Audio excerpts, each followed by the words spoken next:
En ces jours-là, paraît Jean le Baptiste qui proclame dans le désert de Judée: Convertissez-vous, car le royaume des cieux est tout proche. Jean est celui que désignait la parole transmise par le prophète Isaïe. À travers le désert, une voix crie: Préparez le chemin du Seigneur, aplanissez sa route. Jean portait un vêtement de poil de chameau et une ceinture de cuir autour des reins. Il se nourrissait de sauterelles et de miel sauvage. Alors Jérusalem, toute la Judée et toute la région du Jourdain venaient à lui, et ils se faisaient baptiser par lui dans le Jourdain en reconnaissant leurs péchés. Voyant des pharisiens et des sadducéens venir en grand nombre à ce baptême, il leur dit: Engeance de vipères, qui vous a appris à fuir la colère qui vient? Produisez donc un fruit qui exprime votre conversion, et n'allez pas dire en vous-même: Nous avons Abraham pour père. Car je vous le dis, avec les pierres que voici, Dieu peut faire surgir des enfants à Abraham. Déjà la cognée se trouve à la racine des arbres.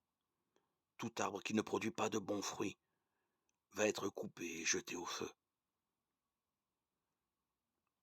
Moi, je vous baptise dans l'eau pour vous amener à la conversion. Mais celui qui vient derrière moi est plus fort que moi, et je ne suis pas digne de lui retirer ses sandales. Lui vous baptisera dans l'Esprit Saint et dans le feu. Il tient la pelle avanée dans sa main. Il va nettoyer son aire à battre, le blé, et il amassera le grain dans son grenier. Quant à la paille, il la brûlera dans un feu qui ne s'éteint pas. Alors Jésus, arrivant de Galilée, paraît sur les bords du Jourdain, et il vient à Jean pour se faire baptiser par lui. Jean voulait l'en empêcher et disait: C'est moi qui ai besoin de me faire baptiser par toi, et c'est toi qui viens à moi. Mais Jésus lui répondit: Pour le moment, laisse-moi faire. C'est de cette façon que nous devons accomplir parfaitement ce qui est juste. Alors Jean le laisse faire.